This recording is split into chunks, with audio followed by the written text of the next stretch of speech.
እግዚአብሔር ይመስገን አባቴ።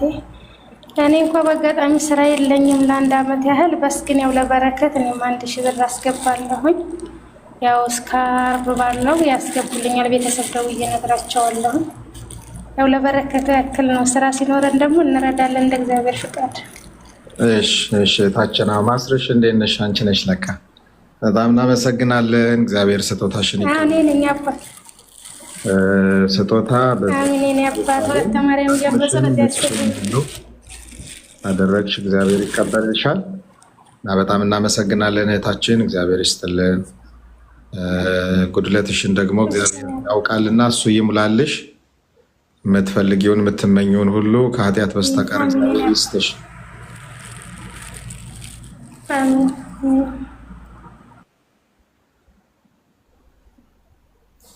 እሺ አመሰግናለን።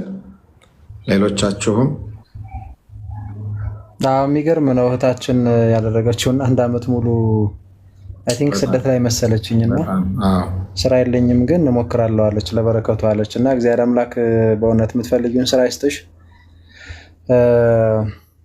ያው ስንሰጥ የበለጠ ልንቀበል እንደሆነ ማሰብ መቻል አለብንና በርቻ፣ አይዞሽ፣ አንቺም ጠንክሪ እህታችን። በእውነት ትልቅ ነገር ነው በጣም ያደረግሽው።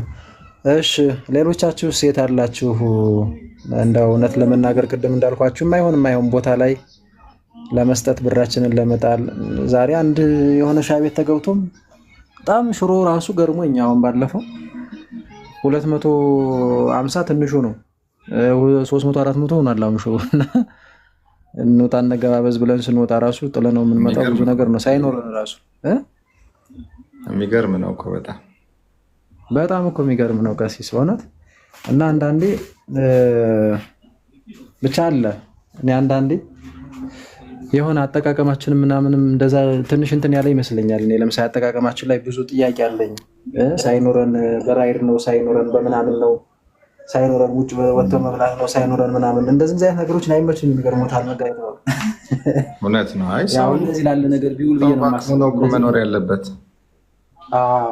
እንደዚህ ላለ ነገር ቢውል ባይነኝ። እኔ ለምሳሌ አንዱ ችግራችን እኛ በተለይ አበሾች ይሄ ነው እኮ ውጭም ላይ እንደዛ አይነት ነገሮች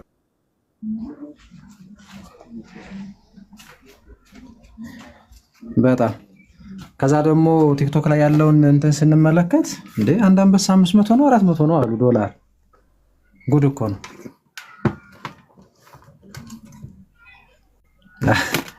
ሀገር መግባት ያስፈራል። እሺ ያላችሁ ቃል ግቡና እንትን እንበል። ጉዳዩ ያልገባው ካለን እናገራለን። አለ ግን አይደል ቀሲስ አሉ አይሚዩት አድርገው ነው።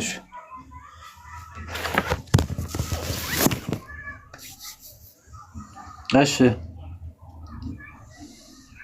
ቃል የምትገቡ ካላችሁ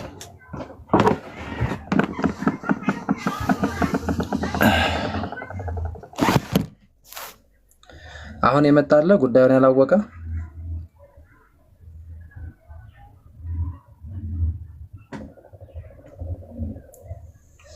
እሺ ለማንኛውም ምንድነው እንግዲህ ያው ዘማሪት ወርድ ያለች እኔ ሎዛ ሚዲያ ላይ ገብታችሁ የሰጠችውን ቃለ መጠይቅ ብትከታተሉት በእርግጠኝነት ይቅርብኝ ነው የምትሉት። ኑሮን እኮ አይደለም እንሰጠው አንዳንዴ እንደዛ አይደል ክርስትና ነገራችን ላይ አነሰ በዛ ሳንል ካለን ላይ በቃ ጓዳችን እኮ የሚያውቀው ራሱ ክርስቶስ እኮ ነው። እና እንዲሰጠን አብዝቶ እንዲሰጠን ስንፈልግ ግን እንሰጣለን። አብዝቶ የሚሰጠን በምድር ሊሆን ይችላል፣ በሰማይና በምድርም ሊሆን ይችላል። አለዛ ግን በሰማይ ይሆናል በእርግጠኝነት ማለት ነው። እና በእምነት ብንሰጥ መልካም ነው። እዩት፣ በእርግጠኝነት አይታችሁት እንዴ እኔ ቤት አንድ እንጀራ እያለ እንዴት ነው የምትሉት? አንድ እንጀራ እያለ እንዴት ግማሽ እሷ ጋር ሄድም ነው የምትሉት? እና ብዙ መከራ የተፈራረቀባት ናት። ከዚህ በኋላ እኛም ከጎኗ ሆነን ብናግዛትና ባላት ጸጋ ብታገለግለን መልካም ነው እህት ወንድሞቻችን። እና እዛ ላይ ምናልባት ታሪኳን አልተከታተላችሁ ሊሆን ይችላል። እኔ እንደውም በነገራችን ላይ እንደዚህ ቁጭ ብዬ ትምህርቶችን እንደው አልፎ አልፎ ካልሆነ በስተቀር እንደዚህ አይነት ነገሮችን ብዙም አላይም ነበረ። የእሷን ግን ቁጭ ብዬ ነው የተመለከትኩት። እውነት ለመናገር ቁጭ ብዬ ማለት አንዳንድ ነገሮችን ነው መቼም አልፈን የምናየው አይደል? እንደዚህ ወከባም ስለሚበዛ ቁጭ ብዬ ነው ያየሁት እውነት ለመናገር እና ከሀስከፈ ጨርሼ ማለት ነው። እና ብታዩት እኔ ይቅርብኝ ነው የምትሉት። ችግር እንኳን ኑሮብን ራሱ እንደ እኔማ ነው የምትሉት። እግዚአብሔርን ታመሰግኑበታላችሁ። ከምር እንደውም ሚዲያ ላይ ያልተናገረችው ደግሞ በጣም ብዙ ነገር ይኖራል። እና በእንደዚህ አይነት ውጣ ውረድ ውስጥ ሰው ከልጅነቱ ጀምሮ ለእግዚአብሔር አገልግሎት ታጭቶ ግን ፈተና የተፈራረቀበት አሁንም እንደዛ ሲሆን በጣም በተለይም ደግሞ ወደ እዚህ ስትመጣ የተዘባበቱባት ሰዎች በዚህ ልክ ሲያዋት እውነት በጣም ትክክል አይደለም። ይሄ እኔና እናንተ እያለን ለምንድን ነው የማንጋራው ችግሯን ለምን አንራዳውም እና ማለት አናግዛትም? እና ይህንን በነገራችን ላይ ሁሌ የምናስበው እና ድንገት የሆነች ነገር ካለች ዛሬ እንኳን ባንችል ቀን አለ አይደለ የጠብቀን በወሩ 2 ወሩ 3 ወሩም የሆነ ነገር ለማድረግ እንሞክር። አካውንቱ አለ፣ ስልኩ አለ፣ ኮንታክት ማድረግ ይቻላል። እና ያንን በደንብ አስቡበት። ግን አሁንም ቃል የምትገቡ ካላችሁ የመጨረሻ እንሞክራለን። ዲያቆን እንደ እውነት ለመናገር የእኛ ህዝብ በጣም እውነት ለመናገር እኔ አንዳንዴ ቅር ይለኛል። ትምህርቱ ሳያንስ፣ አገልግሎቱ ሳያንስ እንደው አንዳንድ ነገሮች ላይ በጣም መገፋት እንፈልጋለን እና ይህን ያህል መለመን ያለብን አይመስለኝም። ማድረግ ያለብንን ነገር እናውቃለን። አይ ነው ነገሮችን እንረዳለን እና እንደው ይሄ በማታለል መንፈስ ገንዘባችን እንዲወጣ መፈለግ የለብንም። በቃ አምነንበት ዋጋ የምናገኝበት በረከት የምናገኝበት በነፍሳችን የምንጠቀምበት እንደሆነ ከገባን ማድረግ ያለብንን ለማድረግ ብዙ ጊዜ መውሰድ ያለብን አይመስለኝም። አሁን እኛ እንደ ፕሮቴስታንቱ በጊፍት ባርኳቸው እንደዚህ ምን መባባል የለብንም እውነት ለመናገር እና ምንችለውን እናድርግ። ይሄ አንዱ ኦርቶዶክሳዊነት ግዴታችን። በቃ በሃይማኖት እንደመኖራችን መልካም ስራ መስራት አለብን። መልካም ስራ መስራት አለብን። እምነታችንን በበጎ ስራ መግለጥ አለብን። አንዱ ደግሞ ለወንድማችን ለእህታችን መልካም ነገር ማድረግ ነው። ይሄ ደግሞ ነገ በተለያየ ሁኔታ እግዚአብሔር ከክፉ ይጠብቀን፣ እግዚአብሔር ከችግር ይጠብቀን ሁላችንንም። ግን የምንኖረው በዚህ ክፉ ዓለም ውስጥ ስለሆነ ነገሮች ይቀያየራሉ። ዛሬ ጤነኛ ብንሆን ነገ ልንታመም እንችላለን። ዛሬ ብናገኝ ነገ እናጣለን። ነገ ብናገኝ ከነገ ወዲያ ልናጣ እንችላለን እና ህይወት በተቃራኒ የተሞላ ነው እንደምናውቀው። ስለዚህ ባለን ነገር ሌሎችን ማሰብ በጣም አስፈላጊ ነው። ሃይማኖታዊ ግዴታችንም ስለሆነ ምንችለውን እናድርግ ወገኖች። እውነት ነው ቀሲስ። በቃ እንግዲህ የሰጣችሁም ለመስጠት ማስባችሁ እንግዲህ ወይም ያሰባችሁም በውስጣችሁም ደግሞ ቃል የገባችሁ ካላችሁ እንግዲህ እግዚአብሔር አምላክ ሁሉ ነገር ለበረከት ያድርግልን። አይ ቲንክ ወደ የሚቆዩ ከሆነ ቀሲስ ወደ ቀጣይ እንትን እንለፍ መሰለኝ፣ ብዙ እንትን እንዳንላቸው። አይ ነው ሰሞኑን በጣም ልመና በዝቷል። ያው ግን ግድ ነው፣ እኛ ክርስቲያኖችንም በነገራችን ላይ ብዙ ደግሞ አብዛኛው ነገር እኔና እናንተ ኃላፊነታችንን ባለመወጣታችን ነው። ከላይ እስከታች ማለት ነው፣ ከቤተ ክህነት ጀምሮ ታች እስካለው አንድ ምዕመን ድረስ አጥቢያ ድረስ ያለንን ኃላፊነት አንወጣም። በተለይ የዘመን ክርስቲያኖች በጣም እኔ እንጃ ጥቂት ቢኖሩ እንጂ ከአባቶችም ጀምሮ ከላይ እስከታች ብቻ ባለው ዝርክርክ ነን። እንደ በጣም ይቅርታ አድርጉልኝ፣ የድፍረት ንግግር ነው መቼም የተናገርኩት እና የፈጠረው ክፍተት አብያተ ክርስቲያናት ሁሉ ሲጎዱ ብዙ ነገር ሲሆን ነው የምናገኘው በየቦታው ማለት ነው። እና አስራት ባለመክፈላችን አንዳንዴም ጠንክረን ባለመስራታችን፣ በነገራችን ላይ ጠንክረን መስራት አለብን ክርስቲያኖች። ጠንክረን በቃ ባለንበት ቦታ ላይ ጠንክረን ሁልጊዜ ሰው እጅ ምናምን ማየት የለብንም። ወይም ደግሞ ማንም ሊመጣልን አይችልም። ክርስትና ማለት ዝም ብሎ መራም መጠማት የሚመስለውም ሞኝ አይጠፋም እና ያልሰራ ይብላ ነው የሚለው መጽሐፋችን። ባይዞ ጠንክረን መስራት አለብን፣ ጠንክረን ማለት ነው። እና ሰርተን ግን እግዚአብሔር ከሚሰጠን ላይ ደግሞ ለወንድም ለእህት በቃ ይሰጣል፣ ግድ ነው። አንዳንድ ቀን ደግሞ ግን እንደዚህ ይሆናል። እሺ እውነታችን እንደሆነችው ይሆናል።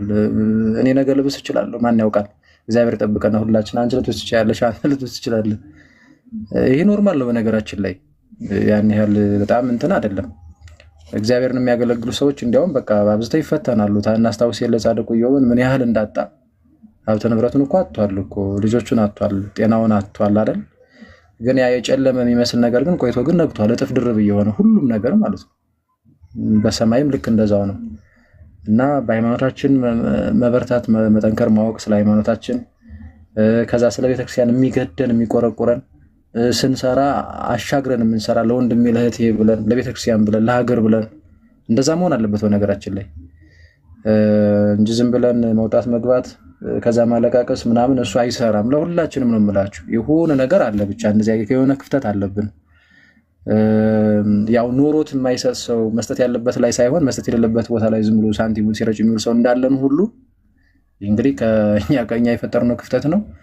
ደግሞ የሌለን ደግሞ ብዙ እንኖራለን እና ከሌላቸው ላይ አንስተው የሚሰጡ በጣም ብዙ ብርቱ ወንድምቶች አሉ። አሁን ቀደም ስንመለከት እንደነበረውና ብቻ ለሁላችንም እግዚአብሔር አምላክ አብዝቶ ይስጠን። ግን ጠንክረን መስራት የሚጠበቅብናል። እህታችን ዘማሪት ዮርዲን በቻልነው መጠን ኮንታክት እናርጋት፣ በውስጥ ምናናግራት አንዲው ዝም ብለን ስለሆነ የጀመርነው አሁን ላይ እንደው ልዘምር ስትመጣ ስታገለግለን እኛም ደግሞ እስቲ በዚህ መንገድ እንደው ትንሽ ነገር እንሞክር ብለን ነው። እናንተም በዝቶባችኋል እያለ ነው ቀደምም ከሰሞኑ። ግን ተቻለ መጠን ደግሞ ያሰባችሁት ይኖራል ብዬ አስባለሁኝ። በዛ መንገድ ኮንታክት ማድረግ ነው። ደግሞ እንግዲህ እያየን እንደ እግዚአብሔር መልካም ፈቃድ እናስኬዳለን። ድንገት ግን የገባችሁ ካላችሁ ዘማሪት ዮርዲ መጣለች። ሎዛ ሚዲያ ላይ ሰጣችሁን ቃለ መጠይቅ ተከታተሉት። ስልኳም አለ እዛ ጋር የባንክ ቁጥሯም አለ። ኮንታክት አድርጓት። በጣም ብዙ ፈተና ተፈራርቆባታል እና ብዙዎችም አድላግጠውባታል። ወደዚህ ቅዱስ ቤተክርስቲያን ወደ እናት ቤተክርስቲያን ወደ አሳደገቻት ቤተክርስቲያን ስትመለስ ብዙ ተብላለች እውነት ለመናገር እና አሁን ላይ ደግሞ እንደዛ መሆኗ ግን በጣም እንትን ይላል፣ ያማል። መሆን አልነበረበትም። በእርግጥ ያንን እኛ ስለማናቅም ሊሆን ይችላል። እኔ በግል እውነት ለመናገር አስቤያለሁ እኮ እስቲ ኮንታክት ላድርጋት። አላውቃትም እንግዲህ እውነት ለመናገር ግን አይዶ ነው እንደዚህ ዝም ፎቶዋን ራሱ ሳየው የሆነ ነገር ብቻ የሆነ እንትን ያለችው ነገር እንዳለ ውስጤ ይሸከኝ ነበር። ለምን እንደሆነ አላውቅም። እንደው ከምር ውሸት እንዳይመስል ለቤት የራሱ ነግራት ነበር እና አንዳንዴም ደግሞ ከዛ ወደዚህ ሲመጡ የሚደርስባቸውን መከራ አጋጥሞኝም ስለማቀው ሊሆንም ደግሞ ጭምር ይችላል። ግን እንግዲህ ይዛ ቆይታ በቅርብ ነው የነገረችን እና ባለማወቅ እኛም ሳናቅ ብቻዋን ተሸክማ ይሄንን መከራዋ እኔ የቆየችው ይበቃታል ባይነኝት ወንድሞች። እዚህ ጋር አገልጋይን በዚህ ልክ እንትን ሳንል ከዛ ግን ዝም ብለን ቅዱስ ብንል አያምርብንም እውነት ለመናገር። በእርግጠኝነት ደግሞ ነገ ተነስታ ለሌሎችም መድረስ የሚችል ልብ እንዳላት ነው የምረዳው። አገልጋይ ነቻ ትነሳለች ነገ። ሰው እንድትነሳ ግን አሁኑኑ ማድረግ ያለብን ነገር ማድረግ አለብን ብዬ አስባለሁ። በየትኛውም ቦታ ላይ እና ሁኔታ ላይ እኔ ኮንታክት ብናደርጋት መልካም ነው ብዬ አስባለሁ። የምታውቋቸው በውጭውም ዓለም ያሉ ወንድም እህቶች ይኖራሉ። ቪዲዮ ላኩላቸው። እስኪ እንዳው ለሻይ ብላችሁ ያላችሁትን $50 $10 $100 እስኪ እንዳው እሷ ጋር ብላችሁ በዚህ እንደዛ ነው። ይሄ ራሱ ከመስጠት በላይ ነው። በነገራችን ላይ ላላቸው ሰዎች ለወንድም ለእህት ሸር ማድረግ በጣም ቀላል ነገር እንዳይመስላችሁ። ሰው በዚህ መንገድም ማገልገል ይቻላል እንጂ አንዳንዴ እኛም ተረጂ እኮ ልንሆን እንችላለን። እውነት ለመናገር ጓዳችን እግዚአብሔር ነው የሚያውቀው እና አሁን እናንተን እንዴት ይሄን ሳታደርጉ ምናምን አንላችሁ። ምክንያቱም ውስጣችሁን የሚያውቅ እግዚአብሔር ነው። ውስጣችን የሁላችንን የሚያውቅ እግዚአብሔር ነው እና ደግሞ ሰጣችኋል። አንዳንዴ በነገራችን ላይ መጋቢ ጥበብ እንደዚህ አይነት ነገር ሲጀመር ሁሉም ጥርግ ብሎ ነው የሚወጣው። ሁሉም ማለት ነው ሁሉም ይወጣል። አሁን ግን እኔ ገርሞኛል። 100 ምናምን አሁን እንዲያውም 86 90 ምናምን ቁጭ ነው ያለው ሰው ታውቆ ሊንክ እያደረገ ማለት ነው። ይሄ ራሱ መስጠት ነው ወንድሞች፣ ይሄ ራሱ መስጠት ነው እና በዚህ አይ ቲንክ ቀሲስ የሚሉትን ይበሉና እንግዲህ መርቀው በዚህ እናጠቃለው። ይሄንን ምናልባት እያሰብኩኝ ወይስ መቆየት ነው የሚሻለው? አይ እንዳናስቸግራችሁ አናስበውም ስለሆነ የገባንበት ከዚህ በላይ ብዙ ማስቸገርም ያለብን አይመስለኝም። በጣም እናመሰግናለን። እግዚአብሔር የሰጣችሁትንም ለመስጠት ያሰባችሁትንም በሌላችሁ ላይም ደግሞ ብንሰጥ ብላችሁ የተመኛችሁትንም ደግሞ እግዚአብሔር የልባችሁን መሻት ያውቃልና እግዚአብሔር የልባችሁን መሻት ይፈጽምላችሁ።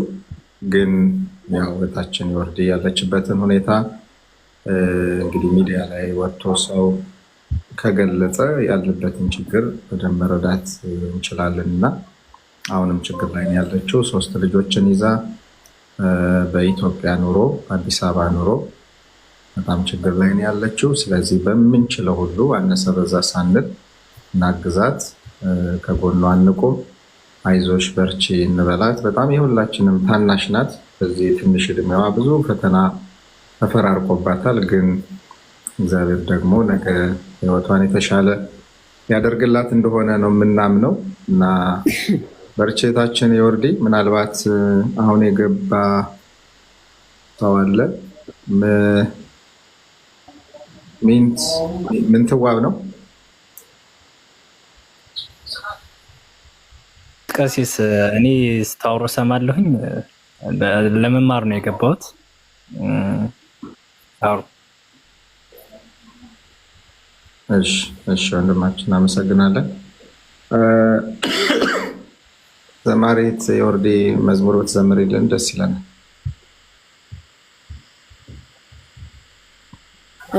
እሺ ቀሲስ ሁላችሁንም ላመሰግን ወዳለሁ። እግዚአብሔር ይስጥልኝ። እንግዲህ ለድሃ የሰጠ ችግረኛ የሰጠ ለእግዚአብሔር ያበድራል ነውና የቻላችሁትን ስላገዛችሁኝ ስለረዳችሁኝ በጎነትን ቸርነትን ስላደረጋችሁልኝ እጅግ በጣም አመሰግናለሁ። እግዚአብሔር ያክብርልኝ። ዝቅ ብዬ ነው የማመሰግነው። መብርሃን ትስጥልኝ።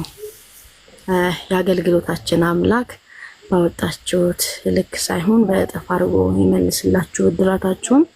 እጅግ በጣም ነው የማመሰግነው። ያው ያለ ፕሮግራም ነው የገባ ነው። ዝግጅት ያስፈልገዋል። እንደዚህ አይነት ፕሮግራም ሲዘጋጅ ሰው ድንገት ሲሆንበት ሁሉም የራሱ ጥያቄ ስላለበት ሁሉም የራሱ ቀዳዳ መሙላት ያለበት የጎደለው ነገር ስለሚኖር ድንገት ሲሆን ደግሞ ለሱም ለህዝቡም ዱብ እዳ ነው የሚሆነውና ብቻ ግን ካላችሁ ላይ ያካፈላችሁኝ ከጉለታችሁ የሰጣችሁኝ እግዚአብሔር አምላክ ይስጥልኝ፣ መብርሃን ይስጥልኝ። ቀሲስም እንደዚህ አይነት ነገር ላይ ተጋፍጠው አብረውኝ ከጎኔ ስለሆነ አመሰግናለሁ። ዲያቆንም ክርስቶፎሩም በጣም ነው የማመሰግነው። ሁላችሁንም እግዚአብሔር ያክብርልኝ። መዝሙር እንዘምራለን። እሺ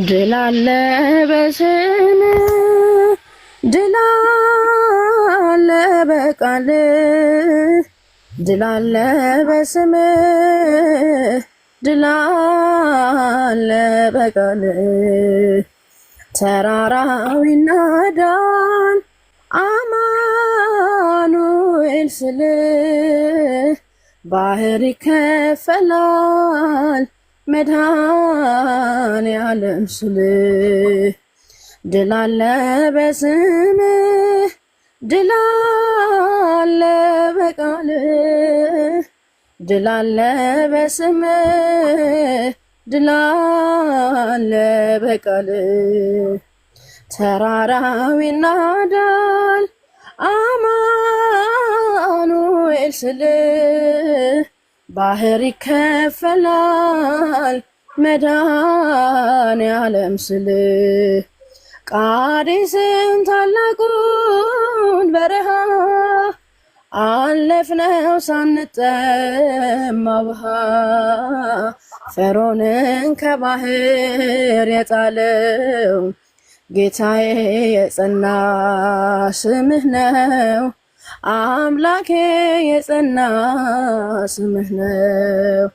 ድል አለ በስምህ ድል አለ በቃልህ ድል አለ በስምህ ድል አለ በቃልህ ተራራው ይናዳል አማኑኤል ስል ባህር ይከፈላል መድኃኔዓለም ስል ከክፋት ሁሉ ብናመልጥ የማራ ውሃ ቢጣፍጥ ብንበላ መና ከሰማይ ስለሆንክ ነው አዶናይ ስለሆንክ ነው ኤልሻዳይ ድል አለ በስምህ ድል አለ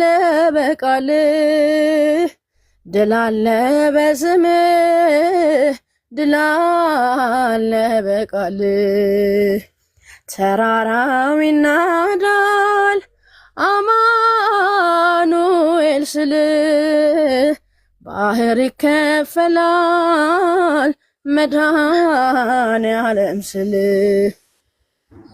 የቆምነው ዛሬ በሕይወት ስምህን አርገነው ጉልበት ከሜዳ ተጠርተን ብነግስ ሆነነው ክብርና ሞገስ ሆነነው ክብርና ሞገስ ድል አለ በስምህ ድል አለ በቃልህ ድል አለ በስምህ ድል አለ በቃልህ ተራራው ይናዳል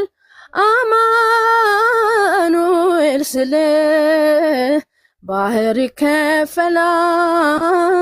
መድኃኔዓለም ስልህ የቆምነው ዛሬ በሕይወት ስምህን አርገነው ጉልበት ከሜዳ ተጠርተን ብነግስ ሆነነው ክብርና ሞገስ ሆነነው ክብርና ሞገስ ድል አለ በስምህ ድል አለ በቃልህ ድል አለ በስምህ ድል አለ በቃልህ ተራራው ይናዳል አማኑኤል ስልህ ባህር ይከፈላል መድኃኔዓለም ስልህ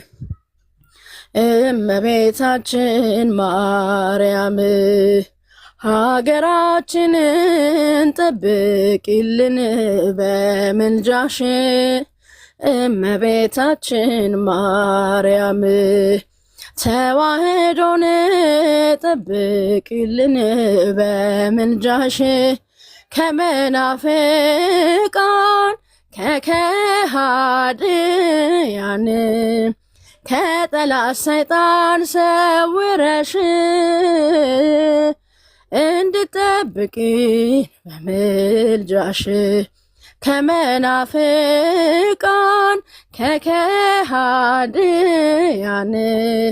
ከጠላት ሰይጣን ሰውረሽ እንድጠብቂን በምልጃሽ እመቤታችን ማርያም ተዋህዶን ጠብቂልን በምልጃሽ እመቤታችን ማርያም ኦርቶዶክስን ጠብቂልን በምልጃሽ ከመናፍቃን ከከሃዲያን ከጠላት ሰይጣን ሰውረሽ እንድጠብቂን በምልጃሽ ከመናፍቃን ከከሃዲያን ከጠላት ሰይጣን ሰውረሽ እንድጠብቂን በምልጃሽ እመቤታችን ማርያም ሀገራችንን ጠብቂልን በምልጃሽ እመቤታችን ማርያም ኢትዮጵያን ጠብቂልን በምልጃሽ ከመናፍቃን ከከሃዲያን ከጠላት ሰይጣን ሰውረሽ እንድጠብቂን በምልጃሽ ከመናፍቃን ከከሃዲያን ከጠላት ሰይጣን ሰውረሽ እንድጠብቂን በምልጃሽ። ዝማሬያችንን በቸርነቱ ይቀበልልን። እግዚአብሔር ይስጥልኝ።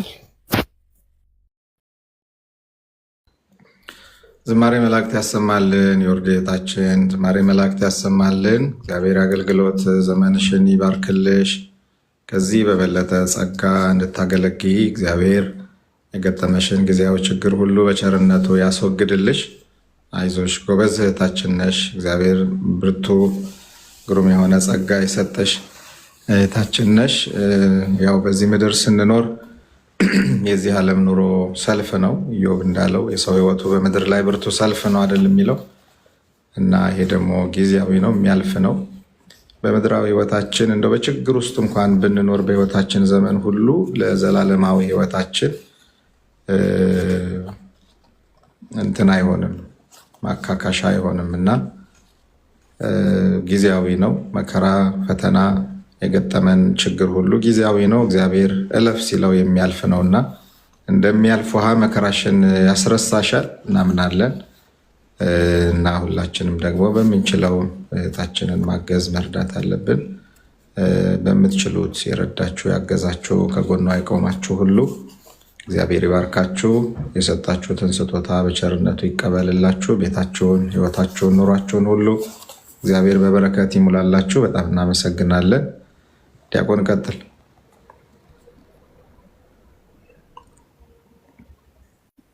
አይ በቃ ምርቃቱን እርሶ መርቀዋታል።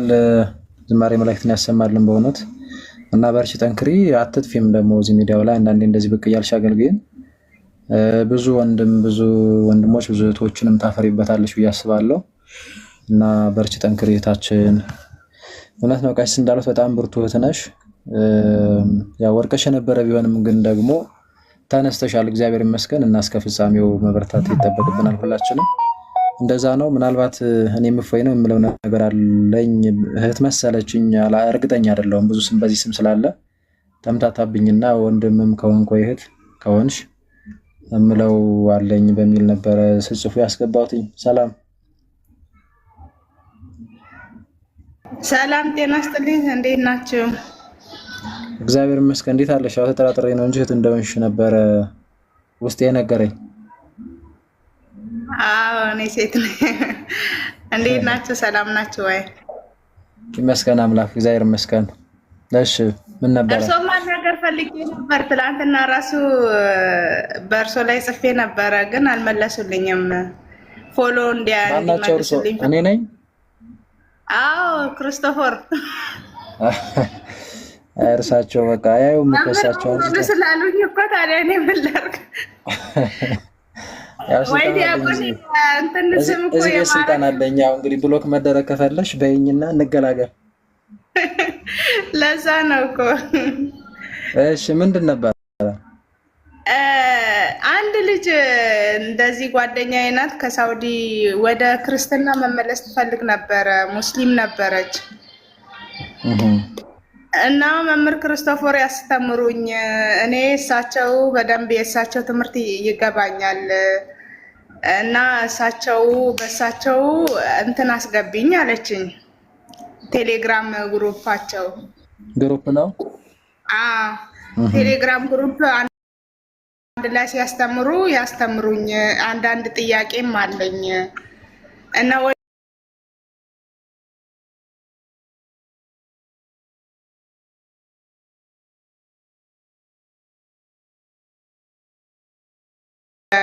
አምስቱ አዕማደ ምስጢራት ላይም ማወቅ ፈልጋለሁ እና ወደ ኢትዮጵያ ሲሄድ እጠበቃለሁ። ግን እስካለው ድረስ ደግሞ እዚህ ልማር። እንደው አደራሽን ወይ መምህር ክርስቶፈር ወይ ደግሞ ዲያቆን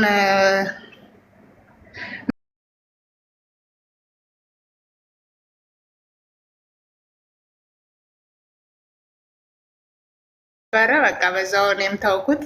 ተከታትዬ እስከ መጨረሻ ወጣው። ያስገርማል። ይኸውልሽ እኛ ሰፈር እኮ ማንሰማው የለም። አይ ችግር የለም ጻፊልኝ። ጻፊልኝ እና ችግር የለውም። ያው ሰው ይበዛል ነው ያለው። ልሞክር እንደዚህ አይነት ሰጦታለሁ። ስልኳን ልስጦትና በዛው ነግሯት በውስጥ እርሷ አንገናኝም ከአንቺ ጋር ቴሌግራም የለሽም? እኔም አለኝ። እኔንም ስልክ ሰጦታለሁ፣ የእሷንም ስልክ ሰጦታለሁ። ፎሎ ብቻ ይልኝና እኔ ያለሁት ዱባይ ነኝ፣ እሷ ግን ያለችው ሳውዲ ናት። ተለያይተን ነው ያለ ነው። እሺ ቀሪውን በውስጥ አውሩ። በጣም እናመሰግናለን። ቴሌግራም ሊንክ ልኬልሻለሁ በውስጥ በቃ ያንቺን ላኪልኝ። ማን ነው በዚህ ሰላም በይኝና ቴሌግራም ላይ ገብተሽ ሰጅኛለሽ። ችግር የለውም። እንደዛ ይሻላል። ስልኳን ሰጥቶታለሁ። እሺ ማም። እሺ ሰላም ዋሉ። ባይቾሽ ዛማን የሚለው ጥያቄ አለኝ ብሎ ነበር ቅድም የገባው። ካለ ወንድማችን ጥያቄህን አቅርብና እናጠቃለሽ። እሺ አመሰግናለሁ። የኔ ጥያቄ ኦርቶዶክስ ነው ወይስ ወንድማችን ከየት ነው? ኦርቶዶክስ ነው፣ ተከታይ ነኝ። ኦርቶዶክስ ነኝ። እሺ አርስቱ ላይ ቅዱሳት ስዕላት የሚል እንትን ስላየሁኝ በዛ ላይ ውይይት ካለ ብዬ ነበር እንጂ አላወኩም ነበር። እና ጥያቄም በሱ ላይ ነው የሚሆነው። ችግር የለውም ማለት ነበርክ። ግን ቅድም ትምህርቱ ሲሰጥ አይ አልነበርኩኝም። ከረፈደ በኋላ ነው የገባሁት። እሺ ስላለ መምህሩም እሺ ቀጥል። እሺ ጥያቄ 2 ነው። አንደኛ ቅዱሳት ስዕላት ስዕለ አድኖ ተብለው መጠራት ይችላሉ ወይም ደግሞ ስዕሉ በራሱ የማዳን ስልጣን ኑሮት ስዕለ አድኖ ተብሎ መጠራት ይችላሉ የሚል ነውና፣ ሁለተኛው ደግሞ የመጀመሪያውን ይሄኛውን መልስልኝና ሁለተኛውን ደግሞ እጠይቃለሁ። ኦርቶዶክስ ነህ አይደል? ኦርቶዶክስ ነኝ። ክርስትና ስም ማን ነው? ፍቅረ ማርያም። ኦኬ እሺ ኃይለ ማርያም አለ አይደል? አለ። እሺ ወደ አንተ ጥያቄውን እንግዲህ መልስ። እሺ ያው ጥያቄው ሞሮሌስ አንድ ጥያቄ ሳይሆን 2 ጥያቄ ነው ብለን መክፈል እንችላለን። መጀመሪያ ስዕለ አድኖ ማለት ምን ማለት ነው የሚለውን፣ ምክንያቱም የማዳን ስልጣን አላቸው ወይ የሚለው ከስዕለ አድኖ ከሚለው ጋር ራሱን የቻለ ሌላ ትርጉም ስላለው ማለት ነው። ስዕለ አድኖ የሚለውን ሰው አንዳንድ ሰው በዚህ ዘመን እየተረጎመ ያለው የማዳን ስዕል ከሚለውም ጋርም አንዳንድ ጊዜ የሚተረጉመው ማለት ነው። ግን በአጭሩ ስዕለ አድኖ ይባላሉ ወይ ሲባል ቅዱሳን ስዕላት ስዕለ አድኖ የሚለው ስያሜ በቤተ ክርስቲያናችን ለተመረጡ ስዕሎች ነው። የስፔሲፊክ የሆኑ ስዕሎች ነው። በቀደመው ትውፊት ስዕለ አድኖ ሲሉ አባቶች ስፔሲፊካሊ የሚጠሯቸው ስዕሎች አሉ። እንደ ተቀጽላ ስም ማለት ነው። እንደ ለምሳሌ የጥምቀት ስዕል እንደምንለው ወይም ደግሞ ስዕለ ሚካኤል እንደሚባለው ልክ እንደዛ ስዕለ አድኖ የሚባሉ ስዕሎች አሉ። ስዕለ አድኖ የሚባለው ስዕል የእመቤታችን የቅድስት ድንግል ማርያም ጌታን ታቀፋው ያለው ስዕል ነው። እንዲሁም የስነ ስቅለቱም ስዕለ አድኖ እንደሚባል ከአባቶች ተምሬያለሁ። እንዲሁም ደግሞ የቤተ ክርስቲያናችን አሁን ለምሳሌ እንደ ሰዓታት ያለውም የጸሎት መጽሐፍም ላይ ተጠቅሷልና ስዕለ አድኖ ስዕልኪ ስዕለ አድኖ የሚለው ለእመቤታችን ስዕለ አድኖ ለተባለው ስዕልሽ እየተባለ ራሱ የተጠቀሰበት ክፍል አለና ስዕለ አድኖ የሚባለው የእመቤታችን የምስለ ፍቁር ወልዳ ስዕል እና ያንን የሚያሉበት ምክንያት ያው እመቤታችንን ተማጽነው አባቶች ብዙ ተአምር ተደርጎላቸዋል። በስዕል አማካኝነቱን ስዕሉን ምክንያት ምንድነው ስዕሉን ተጠቅሞ እግዚአብሔር የምእመናንን ጸሎት ሰምቶ ልመናቸው ሰምቷቸው ታምር አድርጎላቸዋል። ይሄ በመጽሐፍ ቅዱስም ላይ ያለ ነው። በኪሩቤል ስዕል መካከል አነጋግርሃለሁ ብሎታል እግዚአብሔር። ስዕል በባህሪው ድምፅ አያወጣም፣ ግን ቅዱሳን ስዕላት ውስጥ ላይ ኪሩቤል ስዕል መካከል ላይ እግዚአብሔር ሆኖ አናግሮታል ሙሴን። የናሱ እባብ በናስ እባብ የተሰራው ኢሜጅ ከእባብ መነደፍ ከእባብ መርዝ የፈወሳቸው ሰዎች እንዳሉ ኦሪት ዘኍልቍ ላይም ተጠቅሷል። ስዕል ያድናል ነው። እንዲሁም ደግሞ የቅዱስ ጴጥሮስም ጥላ ትምህርቱ ላይም አብራርቸዋለሁ። ቅዱስ ጴጥሮስ ጥላ ፈውሷል። ሻዶም ኢሜጅ ነው። ሁሉም ሻዶ አይፈውስም። የሚፈውሱ ግን ሻዶ አለ ወይም የሚፈውስ ኢሜጅ አለ። ኢሜጁ እንዲፈውስ ግን ምክንያት የሆነው ግን የኢሜጁ ባለቤት ቅዱስ ስለሆነ ነው። የቅዱስ ጳውሎስ ጨርቅ ፈውሷል። ጨርቅ በባህሪው የሚፈውስ ሆኖ አይደለም። ግን የቅዱስ ጳውሎስ የለበሰው ጨርቅ ግን የቅዱስ ጳውሎስ ቅድስና ወደ ጨርቁም ይተላለፋል። ጨርቅ ውሃ አይከፍልም። የቅዱስ ኤልያስ ልብስ መጎናጸፊያው ግን ብዙ ተአምር አድርጓል እና እግዚአብሔር ቁስን ተጠቅሞ ኃይሉን ሊገልጽ እንደሚችል መጽሐፍ ቅዱስ ማስረጃ ነው። ይሄ ብዙ አያጣላንም። ጉዳዩ ስዕል አድኖ የሚለው ስያሜ በቤተ ክርስቲያናችን የተሰጠው ግን ለእመቤታችን ጌታን ታቅፋላለችው ስዕልና ለስነ ስቅለቱ ስዕል ነው። ኋላ ግን አሁን በዚህ ዘመን ግን አሁን የመጣው ምንድነው? ሁሉንም ስዕል አድኖ መባል የመጣው ያው በተለምዶ ቅዱሳን ስዕላትና ስዕል አድኖ የሚለውን ኢንተርቼንጀብሊ ከመጥራት አንጻር ወይም በሌላ አነጋገር ብትገልጽላቸው አንዳንድ ጊዜ ሰዎች ስዕል ለማለት ብለው ማለት ይሄ የስዕል አይነት ነው ግን ሪሊፍ ነው የሚባለው በእንግሊዝኛ የአማርኛ አቻ ቃል ስለሌለው ነው። ይሄ በመጫር በመፈልፈል በማጎድጎድ በጀርባው ሳይድ ያለውን ልሙጥ ሲደረግ በሶስት አውታር ቅርጽም አይደለም ግን ደግሞ ፍላት ልሙጥ ወይም ደግሞ ዝርግ በሆነ መልኩ ፒክቸር የምንለው ስዕል አይነት አይደለም ግን የስዕል አይነት ነው። ግን በተለምዶ ምስል የሚሉት ማለት ነው። አንዳንድ ሰዎች ምስል የሚለውን ለዛ አድርገው የሚሰጡት አለ። ግን ምስል ማለት ቃሉ ራሱ የሚመስል ማለት ስለሆነ ለየትኛውም ኢሜጅ ወይም ደግሞ ስዕል ምስል ከሚለው ጋር ኢንተርቼንጀብሊ መጠቀም እንችላለን። ልክ አሁን ቪዲዮ ምስል ወድምፅ እንደሚባለው ማለት ነው።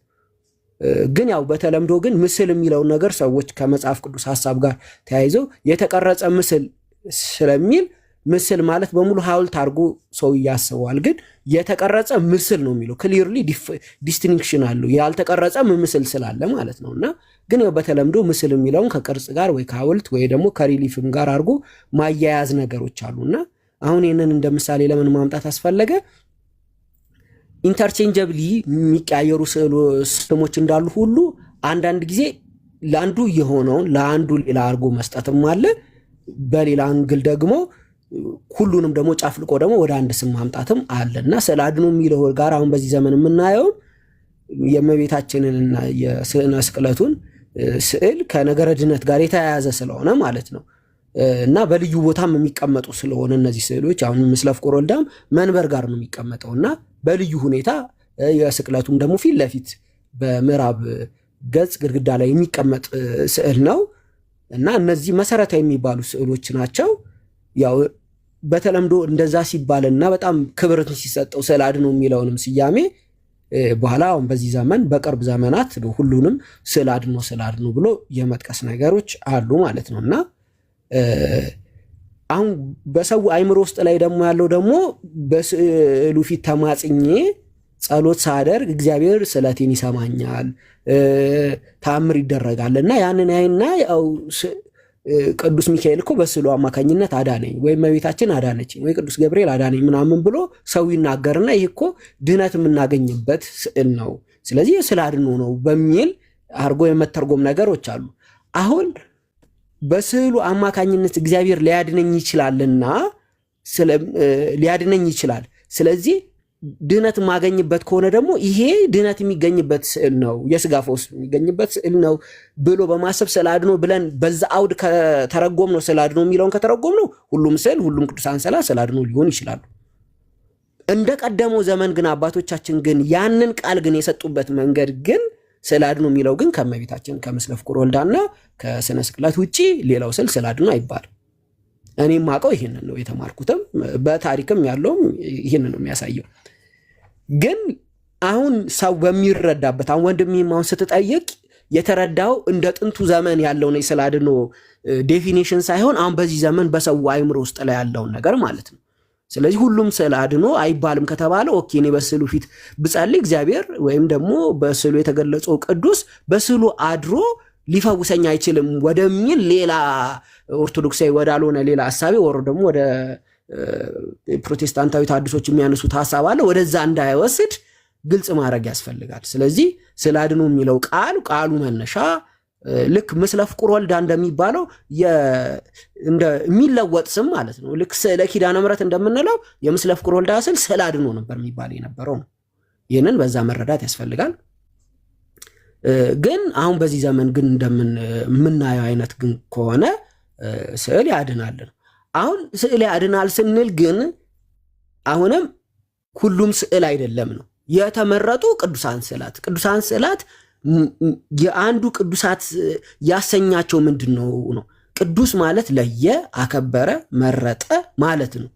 ስለዚህ የተለዩ ናቸው። በምንድነው የተለዩ ሲባል ከሚሳሉበት ማቴሪያል ጀምሮ ቀደም በደንብ አድርጌ ከስንክሳሩም እያነሳው ከመጽሐፍ ቅዱስም እያነሳው ብዙ ምሳሌ ኤግዛምፕሎች ገልጫለሁ። ብዙ ገድለ ቅዱሳንም አለ በነገራችን ላይ እና ብዙ ሰው አሁን የሚሳሳተው ያ ነው። ጀስት በባህሪ ደረጃ ጨርቅም ብንል በትርም ብንል ጥላም ብንል ማንኛውም ነገር በባህሪው ማለት ነው ሊፈውስ ሊያድን የሚችል ምንም ነገር የለም። በባህሪው አዳኝ እግዚአብሔር ብቻ። ሰውም ቢሆን በባህሪው የሰውነት ዲኤንኤ በራሱ የሚያድን አይደለም። ግን የተቀደሱ ሰዎች ግን ይፈውሳሉ ነው። እግዚአብሔር በሐዋርያት ላይ አድሮ ፈውሷል። ስለዚህ ሰው ይፈውሳል፣ ሁሉም ሰው ይፈውሳል ማለት ነው አይደለም። አማኝ የሆኑ ቅድስና ሕይወት ያላቸው ይፈውሳሉ። ሰብ ይቀድሶ ለመካን፣ መካን ይቀድሶ ለሰብ ነው። አሁን ችግር የሆነው ቅዱሳን ስዕላትን የሚለውን ሰው ጥያቄ ሲጠይቅ ሁሉንም ስዕል እንደ ቅዱሳን ስዕላት አድርጎ ይቆጥራል አይደለም። ቅዱሳን ስዕላት የሚባሉት የራሱ ከማቴሪያሉ ጀምሮ ከሳሊው ሕይወት ጀምሮ ሳሊው ቆራቢ መሆን አለበት። የቤተ ክርስቲያን ትምህርት የተማረ መሆን አለበት። ከዛ ቀጥሎ ቀሲስ ወይ እቺን ነገር ትንሽ ልናገር ወይስ ይብቃኝ? ስለ ሳሊው እንዴት አድርጎ እንደሚሰራ ትንሽ ልናገረው። እሺ በቃ በአጭሩ ለምሳሌ ሳሊው በሚሰራ ጊዜ ህልመ ሌሊት ካጋጠመው መሳል አይችልም። ያገባ ከሆነ ሩካቤ ከፈጸመ የዛን ዕለት መሳል አይችልም። ገላውን ታጥቦ ቀጣይ ቀን አልፎ ነው መሳል የሚችለው። በሰንበት ዕለት መሳል አይችልም። በቅዱስ ሚካኤል ህዳርና ሰኔ ሚካኤል መሳል አይችልም። በጌታ በዓላት መሳል አይችልም። በእመቤታችን በዓላት መሳል አይችልም። መሳል የሚፈቀዱባቸው ቀናቶች ሁሉ አሉ። ስለዚህ በነዛ ቀናቶች ጠብቆ የሳለ ሲስልም ደግሞ በጸሎት ሆኖ የሚስል ጠግቦ መሳል አይችልም። ሰክሮ መሳል አይችልም። ከሰው ጋር ተጣልቶ መሳል አይችልም። ዝሙት ሰርቶ መሳል አይችልም። ንስሐ ሳይገባ በተለይ ደግሞ ንስሐ ሳይገባ መሳል አይችልም። አማኝ ካልሆነ መሳል አይችልም። ስለዚህ ዝም ብሎ ከመንገድ የሚገኝ ነገር አይደለም። ስለዚህ ከማቴሪያሉ ለጥሩ ረጅም ዕድሜ ሊቆይ ከሚችል ማቴሪያል ጀምሮ ከቁሳቁሱ ተጨንቆ ያን ቁሳቁስ ይዞ ይመጣል። ራሱ ሳሊውን ተጠንቅቆ ይጀምራል። በየሂደት ውስጥ ላይ በጸሎት ነው የሚሰራው። ሲጀምር ጸሎት ያደርጋል። ስዕሉን በአንድ ጊዜ ላይ ፈጽሞ ስለሚችል ስዕሉን አቋርጦ ቀጣይ ቀን በሚያርፍ ሰዓት ሲያቆም ስዕሉን በጸሎት ይዘጋል። ልክ ቀጣይ ቀን ሲጀምር ደግሞ በጸሎት ይጀምራል። ከዛ ሲጨርስ ደግሞ በጸሎት ይዘጋል። መጨረሻ ላይ ደግሞ ሄዶ ደግሞ ለካህን ሄዶ ይሰጣል። ከዛ ካህኑ ደግሞ እንደቀደመቱ ፊት የጸሎት አድርጎ ምን ያደርገዋል? ተባርኮ ቤተ መቅደስ ይገባል ማለት ነው። እስከ 20ኛው መቶ ክፍለ ዘመን ድረስ ቅዱሳን ስዕላት በጣም በጥቂት የተመረጡ ባላባቶች አቅም ባላቸው ነገስታትና መሳፍንት ካልሆነ በስተቀር አብዛኛው ቅዱሳን ስዕላት የነበረው 90% ማለት ይቻላል ቤተክርስቲያን ቤተ መቅደስ ውስጥ ነው። ምዕመናን ቤት ውስጥ ላይ ቅዱሳን ስዕላት የሚባል ነገር አልነበረም። ለምን? በጣም ውድም ስለነበረ፣ ሁለተኛ በአግባቡ በክብር የሚቀመጠው ቤተ ክርስቲያን ስለነበረ ማለት ነው። እና ከዛ ሰው እዛ ቤተ ክርስቲያን ሄዶ ነው የእመቤታችንን ስዕል የሚያየው፣ የቅዱሳንን ስዕል የሚያየው። እንደውም አንዳንድ ቦታ ራሱ በመጋረጃ ይዘጋል። ከዛ ቅዳሴ ላይ በምትሆን ሰዓት ብቻ ነው፣ አገልግሎት ላይ በሚሆን ሰዓት ብቻ መጋረጃ ይከፈታል። ልክ ያ ሲያልቅ ይዘጋል። በቃ እንደዛ ተደርጎ ነበር። ወር ደግሞ ቤተ መቅደስ ውስጥ ይገባል። አገልግሎቱ ሲፈጸም ቤተ ክርስቲያን ይዘጋል። ከዛ ሰው ሁሉ ገበሬው ምኑ ሁሉ ወደ ቤቱ ይሄዳል ማለት ነው። ቅዱሳን ስዕላት በዚህ ሌቭል ደረጃ ነው የሚቀመጡ የነበረው። ስለዚህ እንዲህ የሚቀመጡ ስዕሎች ምዕመናን ሄደው ሲጸልዩ የሚነካቸውም ይቀደሳል እንዲል ኦሪት ዘጸአት ላይ ሄደው ሲነኩት ይፈወሳሉ፣ ያድናሉ። ግን ራሱ ገና ከኖርማል አሁን ከመርካቶ የሚገዛው ምናምን ጨርቅ ብቻ ጨርቁ ራሱ ይፈውሳል አይፈውስም? ቀለም ብቻውን ይፈውሳል አይፈውስም? ብሩሽ ብቻውን ይፈውሳል አይፈውስም? ያልተማረው አማኝ ያልሆነ ሰው ኢቭን አማኝ ራሱ ሆኖ በአግባቡ ስርዓቱን ሳይጠብቅ ዝም ብሎ በንስሐ ሕይወት የማይኖር ሰው ራሱ ክርስቲያንም ቢሆን የሚፈውስ ስዕል ይሰራል? አይሆንም። ሁሉም ምን አለው ፕሮሰሱን ጠብቆ መሄድ አለበት። ከዛስ ካህኑ ራሱን ሊባርከው ይገባል። እንደውም የመባረኪያ ጸሎት ሁሉ አለ። አሁን ብዙ ሰው ይህንን ካለማወቅ ብዙ ነገር ነው በነገራችን ላይ ሉዝ ያደረግነው። ደግሞ ይሄ የኢትዮጵያ ኦርቶዶክስ ቤተክርስቲያን ብቻ ትውፊት አይደለም። በነገራችን ላይ ግብፅ ኦርቶዶክስ አላት፣ ሶሪያ አላት፣ አርመን አለ፣ ባህታ ቤተክርስቲያናት ማለት። ከአታ ቤተክርስቲያን ወተንም ደግሞ ስንሄድ ለምሳሌ በባይዛንታይን፣ በግሪክ፣ በራሻም አለ ይታወቃል። እና አንዱ ያ ቅዱስ ሥጋው ቅዱስ ደሙ እንኳን የምንቀበልበት ማንኪያው ኖርማል ማንኪያ ነው። የራሱ ሂደት አለው የሚሰራበት። ግን ልክ ቤተክርስቲያን ከሄደው ከተባረከ በኋላ ግን ስሙ ይቀየራል። ርፈ መስቀል ነው የሚባለው። እና ልክ አፈርም ቤተክርስቲያን ሲገባ ቤተክርስቲያን ያለው አፈር ጸሎት ከተደረገ የተባረከ ቦታ ላይ ከሆነ እምነት ይባላል። ውሃው ጸበል ይባላል። ያም ስዕል ቅዱሳን ስዕላት ይባላል ነው እና ይቀየራል። አሁን ብዙ ሰው እያዘነጋ ያለው ይሄ ነው። የተባረከ ስዕል ነው። ያ የተባረከው ስዕል ሄደን ስንነካው እንፈወስበታለን። ለሚያምን ሁሉ ይቻላል ብሏል። እና እግዚአብሔር ማቴሪያልን ተጠቅሞ ሊፈውስ አይችልም ማለት ህንፃ ቤተክርስቲያንን፣ መስቀልን፣ ሌሎቹንም ያው በኋላ ጥያቄ የሚያስነሳ ነው። ወደ የደቂቀ እስጢፋኖስ አይነት ጥያቄ ነው። እና ስለዚህ ማክበር ይገባናል። ይፈውሳሉ። ግን የሚፈውሱት ምን አይነት ስዕሎች ናቸው የሚለውን መረዳት አለብን። የግለሰብ ሰው ፎቶ ስዕል አይፈውስም። የጣዖት አምላኪዎች የሰይጣን ስዕል ምናምን አይፈውስም፣ ያረክሳል። እንዶ ኃጢአትም ነው ማለት ነው። አንድ ኤግዛምፕል ልስጣችሁ። ለምሳሌ ከርኩስ ስዕሎች መካከል ማለት ነው። አሁን ብዙ ሰው እንደ እርኩስ ስዕል አድርጎ የማይቆጥረው ግን እርኩስ ስዕል የሆነ ለምሳሌ ጣዖት የሆነ የዝሙትን የሚቀሰቀሱ ዘፈን፣ ዝሙትን የሚቀሰቀሱ ፊልሞች፣ አሁን ለምሳሌ ፖርኖግራፊ ልንል እንችላለን። ምና ኢሜጆች ናቸው። ግን ምን አይነት ኢሜጆች ሲባል ማለት ነው የሰይጣንን ሐሳብ እና ዝሙትና እርኩሳትን የሚያስተላልፉ ናቸው። ስለዚህ አንድ ሰው ቅዱሳን ስዕላትን በአይኑ ሲያይ ይቀደሳል። እንደዚህ አይነት እርኩስ የሆነ ስዕሎች ደግሞ ሲመለከት ደግሞ ምን ይሆናል? ይረክሳል ማለት ነው። ስለዚህ መለየት አለብን። ሁሉም ኢሜጅ ይፈውሳል ብለን ቤተክርስቲያን አታስተምር። የሚፈውሱ ኢሜጆች አሉ። እና በዓለ ስዕል አድኖ ነው ራሱ የሚባለው የመስከረም 10 እና ለማርታም የተደረገላት ስንክሳሩን አንብቡት። ከስዕሉ እኮ ዘይት ይንጠባጠባል እኮ። ድምፅ የሚወጣበት ጊዜ አለ። ዘይት ያንጠባጠበበት ጊዜ አለ። ያለቀሱበት ጊዜ አለ። አበባ ያፈሩበት ጊዜ አለ። ብዙ አለ። በነገራችን ላይ በየዘመኑ በዚህ ዘመንም ብዙ ተአምር የተደረገበት አለ። እኔ እንኳን የማውቀው ከስዕሉ ብርሃን የወጣበት ቦታ አለ። እና እንዲህ ብሎ ሁሉ ነገር ስለማይነገር ነው፣ ሚስጥርም ስለሆነ የተደረገልን ሁሉ ነገር አውጥታ አትናገር። ግን በቃ እናንተ መሰረታዊ ማመን ያለባችሁ ነገር እግዚአብሔር ውሃን ተጠቅሞ እንደሚፈውሰው፣ አፈርን ተጠቅሞ እንደሚፈውሰው ስዕልንም ተጠቅሞ ይፈውሳል። ግን አፈር በባህሪው በራሱ ፈዋሽ ሆኖ አይደለም። የእግዚአብሔር መንፈስ ሲያድርበት ነው ያ አፈር ወደ እምነትነት የሚቀየሩ፣ ውሃውም ወደ ጸበልነት የሚቀየሩ፣ እንጨቱም ሲባረክ መስቀል ይሆናል። መስቀልም ራሱ ኢሜጅ ነው በነገራችን ላይ። እና በዚህ አንጻር ብንረዳው የተሻለ ይመስለኛል። ግን ስንጠቀልለው ወንድሜ አንተ ባነሳው እሳቤ ከመጣን ሁሉም ስዕል በአግባቡ ተዘጋጅቶ እንደ አማኙ ደግሞ ማለት ነው። ድጋሚ ደግሞ እንደ አማኙ ደግሞ ፈውስ ለማግኘት ደግሞ እምነትም ስለሚያስፈልግ ማለት ነው። በመጽሐፍ ቅዱስ እንደተጠቀሰው የቅዱስ ጴጥሮስ ስዕል የሆነው ጥላው እንዲፈወስ ሰዎች ከቤታቸው የታመሙትን ሰዎች ተሸክመው ቅዱስ ጴጥሮስ በሚያልፍበት ቦታ ማስቀመጥ ነበረባቸው።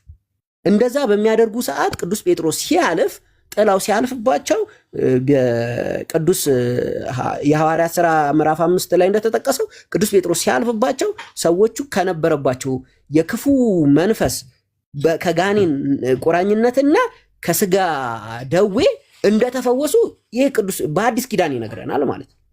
ቅዱስ ጴጥሮስ በመንካት በመዳሰስ በመናገር በማሰብ አይደለም የፈወሰው። በቃ የቅዱስ ጴጥሮስ ኢሜጅ የሆነው ሲሎዌቱ የሆነው ጥላው ነው የፈወሰው እና ሻዶ ኢሜጅ ነው የሚለውን እንደ መረዳት ያስፈልጋል። ግን የቅዱስ ጴጥሮስ ኢሜጅ እንዲፈውስ የተፈወሱት ሰዎች ያደረጉት ነገር አለ። ተግባር ያስፈልጋል። እምነትን በተግባር መግለጽ ያስፈልጋል። ለመፈወስ ለመዳን እምነትን በተግባር መግለጽ አለብን። ልክ ኦሪት ዘኍልቍ ላይም እንደተጠቀሰው ሙሴ በዓላማ ላይ የናሱን እባብ ሰቀለ። ህዝቡ በደለ፣ በእባብ ተነደፉ። ከዛ ለዛ ለተነደፉበት ማለት ነው እንዲፈወሱ ቅዱስ ሙሴ እንዲያማልዳቸው ለመኑ። ቅዱስ ሙሴም ደግሞ ስለ ህዝቡ ጸለየ። እግዚአብሔር ደግሞ ሙሴን ህዝቡን እፈውስልሃለሁ፣ ህዝቡን የምፈውሰው ግን የናስ እባብ ኢሜጅ ስራ፣ ኢሜጁን ከሰራ በኋላ ከፍ ባለ ቦታ ላይ ስቀለው። ያን ያዩት ሰዎች ሁሉ ምን ይሆናሉ አለ ይፈወሳሉ ብሎ እግዚአብሔር ቃል ኪዳን ገባለት። ሙሴ ያንን ወሰደና የናሱ እባቡን አሰራ። ከዛ ምን አደረገ? ሰቀለው። አሁን ሎጂካል ሆናችሁ ስታስቡት ማለት ነው አንድ ሰው በእባብ ከተነደፈ የእባቡ ቬነም ማለት ነው የእባቡ ቬነም ደም ውስጥ ላይ ሰርኩሌት እያደረገ እንዴት አድርጎ ነው ኢሜጅ በማየት ሊድን የሚችል? ደሙ ከቬነሙ ወይም ደግሞ መርዙ ከደም ስር ውስጥ ላይ እንዴት አድርጎ ሊወጣ ይችላል? ሊወጣ አይችልም። ሎጂካሊ ሊወጣ አይችልም። ለዛ ነው ተአምር የሚባለው ከአይምሮ በላይ ነው የሚባለው። አሁን በዛ ወቅት ላይ የነበሩ ሰዎችም ማለት ነው በዛ ወቅት ላይም የነበሩ ሰዎች የነበራቸው ጥያቄ ነበር ማለት አልተጻፉም እንጂ የነበራቸው ጥያቄዎች ሊኖሩ ይችላሉ። ምክንያቱም ሰዎች ናቸውና ሊያጋጥም ስለሚችልና አስቡት እንዴ እኔ እባብ ነክሶኝ እባብ ነድፎኝ እንዴት ነው እባብ ስዕል ሂድና የሚለኝ ሙሴ? እንዴ የሆነ ነገር ወይ ቅጠላቅጠል ወር የሆነ ነገር ደሙን የሆነ የሚቆርጥ ነገር ወር የሆነ ነገር የሚያወጣልን ነገር ለምን አያደርግልንም? እዚህ እኮ በሞትን ምናምን ብለው የተናገሩ ሰዎች ፕሮባብሊ ሊኖሩ ይችላሉ። ግን ያው ተነድፎ ሞተዋል ስላላመኑ። ያመኑት ግን ምን አደረጉ ነው? በቃ እንዲህ ተነድፋችኋል፣ የተነደፋችሁ ሰዎች አዋጅ ተነገረ። ሰው ከዛ ምን አደረገ? ከያለበት ቦታ ተሰብስቦ ወጥቶ ወዴት ሄደ ማለት ነው? ወደ የናስ እባብ ወዳለበት ቦታ ሄደ። ሲያዩ በቃ ዳኑ። አሁን የፈወሳቸው ምንድን ነው ሲባል ሁለት ነገር ነው። እምነታቸውን በተግባር ሄደው መግለጻቸው፣ ከዛ ግን እንዲድኑ ግን ምክንያት ያደረገው ግን እግዚአብሔር ምንድን ነው? ኢሜጁን ነው። ያ የናስ እባብን እኮ ቤተክርስቲያን ቫሊዩን የምትረዳው ወንድሜ ራሱ ክርስቶስ በዮሐንስ ወንጌል ላይ ሙሴ በምድረ በዳ እባብን እንደሰቀለ እንዲሁ የሰው ልጅ ይሰቀል ዘንድ ይገባል ብሎ ጌታችን የተናገረው ራሱ ያ የናሱ እባብ ራሱ የማን ኢሜጅ እንደሆነ የክርስቶስ ኢሜጅ የኔ ኢሜጅ ነው ብሎ ተናገረ ማለት ነው። ይሄ ብቻ አይደለም። ብፁዓን አባቶች ያንን ኢሜጅ ራሱ በበትረ ሙሴያቸው ላይ አድርገው ይዘውት ይሄዳሉ። እባቡን ማለት የእባቡን የናሱን እባብ ያም ራሱን የቻለ ሌላ ጥልቅ ትርጉም አለው፣ ጥልቅ አንድምታ አለው። እሱን ማንበብ ትችላላችሁ፣ አባቶችንም ጠይቁ። ግን አሁን እዚህ ጋር ዋናው ጉዳይ ምንድን ነው? እግዚአብሔር የማዳኑን ስራ በወደደውና በፈቀደው መንገድ ማድረግ ይችላል። በዚህና በዚህ ብቻ ነው ፎርሙላ ሰው ልታድን የምትችለው ብሎ ሊያዘው የሚችል ማንም የለም። እና አንዱ እግዚአብሔር ሰዎችን ለማዳን ከሰጣቸው ጸጋና ስጦታዎች ውስጥ አንዱ ኢሜጅ ነው። ብዙ አይነት ደግሞ ኢሜጆች አሉ። ረቂቅ ስዕሎች አሉ፣ ግዙፍ ስዕሎች አሉ፣ የሚንቀሳቀሱ ስዕሎች አሉ፣ የማይንቀሳቀሱ ስታቲክ የሆኑ ስዕሎች አሉ፣ ተፈጥሯዊ ስዕሎች አሉ፣ ሰው ሰራሽ ስዕሎች አሉ። እነዚህ ሁሉ መጽሐፍ ቅዱስ ውስጥ አሉ። በነገራችን ላይ ግን ያው ሰው ብዙ ጊዜ የስዕልን ትርጉም ካለመረዳት የመጣ ነው የሚሆነውና ስለዚህ በዚህ ብንረዳው አሁን ይህንን ነገር ሁሉ ወደ እኔ እንዴት አመጣዋለሁ ብለን ስንመጣ ምንድነው እቤታችን ያለውን ቅዱሳን ስዕላት በአግባቡ በንጹህ ስፍራ ማስቀመጥ፣ ካልተባረከ በካኒደን ማስባረክ፣ በስዕሉ ፊት ሻማ ማብራት፣ በንጹህ መጋረጃ መሸፈን፣ ከዛ ደግሞ አስፈላጊውን የስዕሉ ባለቤትን መማፀን፣ በጸሎት መማፀን እንዲያማልደን፣ የእግዚአብሔር ደግሞ ስዕል ከሆነ ደግሞ ይቅር እንዲለን ኃጢአታችን ይቅር እንዲለን መለመን ይገባል። ይህንና የመሳሰለውን ካደረግን ቅዱስ ባስልዮስ እንደተናገረ ለስዕሉ የሚደረግ ማንኛውም አክብሮት ወደ ማን ይተላለፋል ብሏል? ወደ ባለ ስዕሉ ይተላለፋል። ስለዚህ ያንን ስናደርግ የስዕሉ ባለቤት ደግሞ በስዕሉ ላይ አድሮ ሊያድነን የታመነ ነው። ይህንን ድህነት በእንደዚህ አይነት ካሰብነው ሁሉም ስዕል አድኖ ነው። በስም ደረጃ ግን ይሄ ኪዳነ ምሕረት ስዕል ነው፣ ይሄ የቅዱስ ሚካኤል ስዕል ነው፣ ይሄ የቅዱስ ገብርኤል ስዕል ነው እንደሚባለው ከሆነ ግን ከመጣን እንደቀደመው ዘመን ከመጣን ግን ስዕል አድኖ የሚባለው ስዕል ግን ሁለት ስዕሎች ናቸው። የእመቤታችን ስዕል ምስለ ፍቁር ወልዳ በተለምዶ አሁን የምንለው ጌታን ታቀፈ ያለው ስዕልና የስነ ስቅለቱ ነው ለማለት ነው። ሜቢ ሌላኛው ጥያቄ ኃይለማርያም በጣም እናመሰግናለን። ረዥም ጊዜ ወስደህ በደንብ ነው ያብራራኸው። ጥያቄው በተገቢ ሁኔታ ተመልሷል ብዬ አስባለሁ። ምናልባት የቀረ ነገር ካለ ወንድማችን ፎሎ አድርገውና በውስጥ ሌሎች ጥያቄዎችንም ይመልስልሃል። ታቸው የመጣችሁ ሌሎቻችሁም ካላችሁ ወንድማችንን ፎሎ አድርጉት። ከቅዱሳት ስዕላት ጋር ተያይዞ የማማከር ቅዱሳት ስዕላትንም የመሳል የማስተማር ኮርስ የመስጠት ስራ የሚሰራ የቤተክርስቲያናችን ልጅ ነው እና ፎሎ አድርጉት እና ሌሎች ከዚህ ጋር ተያያዥነት ጥያቄ ካላችሁም እሱን መጠየቅ ትችላላችሁ። ስለነበረን ጊዜ እና ሰዓት ሁሉ አምላካችን እግዚአብሔር ስሙ የተመሰገነ ይሁን። ስላደረጋችሁት ሁሉ ነገር እግዚአብሔር ይባርካችሁ። እህታችን ዘማሪት ዮርዳኖስን ያገዛችሁ ከጎንሽ ነን አይዞሽ ያላችሁን ሁሉ እግዚአብሔር ይባርካችሁ፣ በብዙ በረከት ይጎብኛችሁ። በጣም እናመሰግናለን። የመሸ ስለሆነ እኔ ጋ ኦልሬዲ 2 ሆኗል፣ 8 ሰዓት ከሌሊቱ ማለት ነው። ስለዚህ ይበቃናል። ይቅርታ አስመሸኖት አይደለ ቀሲስ? ችግር የለም። አይ ለጥቅም ነው ያመሸ ነው።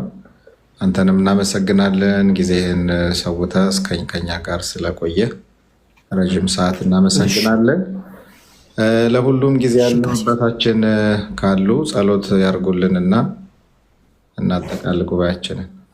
የምትለው ነገር አለ ኃይለማርያም? አይ በቃ እኔ ምንድነው የዚህኛው ሐሙስ ካልሆነ በዛኛው ሐሙስ የዛሬ 15 ቀን ጥያቄዎችን ተጨማሪ ጨማምረን እንትን እናደርጋለን ከእግዚአብሔር ጋር። እሺ በረከት።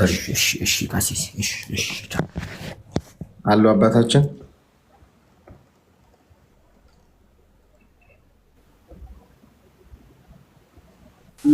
አለው ቀሲስ።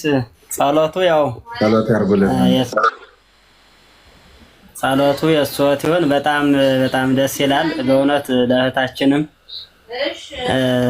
ማገዝ ያስፈልጋል። መምህራችን በደንብ እንዲያው ቃለ ሕይወት ያሰማልን።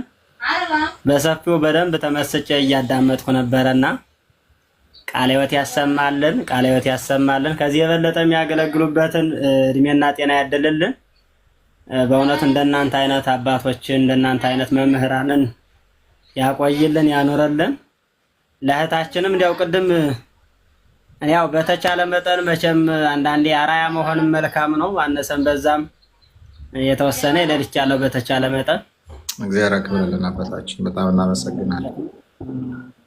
ሁላችንም ብናገዝ ብንረዳዳ መልካም ነው። እንግዲህ አባቶችም እንደሚናገሩት 50 ሎሚ ለ50 ሰው ጌጥ ነው፣ ለአንድ ሰው ደግሞ ሸክም ነው ይባላልና ብዙዎቻችን በተለይ በእንዲህ አይነት አገልጋይን ማገዝ መርዳት በጣም ጠቃሚ ነው። እንኳን እንዲህ አይነት እያገዙ በቃለ እግዚአብሔሩም ከኛ ጋር ሆነው ያሉት ቀርቶ ብዙዎች ክርስቲያን በዚህ በድካማቸውና በምድራዊ በኃላፊው ንብረትን ተገን አድርገው ብዙዎች የሚወስዱብን ስለሆነ ሁላችንም ልናግዝ ልናበረታታቸው አለን ከጎናችሁ ልንላቸው ይገባል።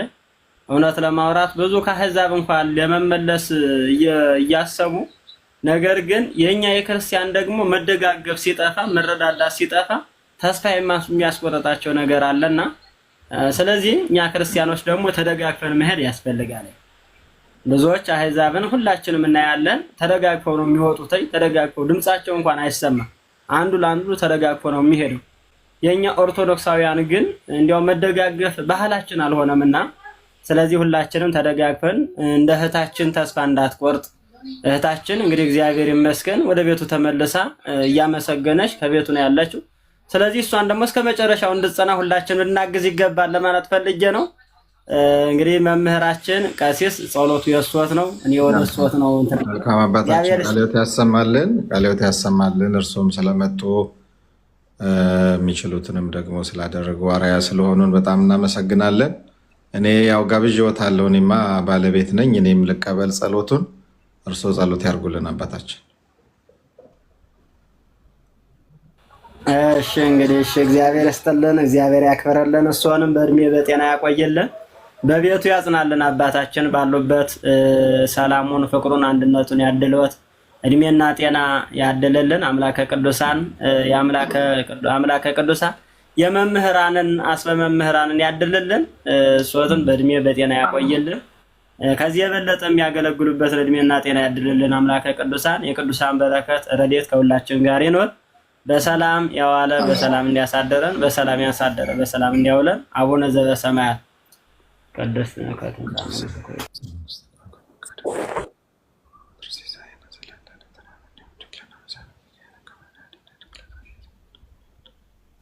አላደነ ነው አላንም ሁሉ መስመሲያ ከይት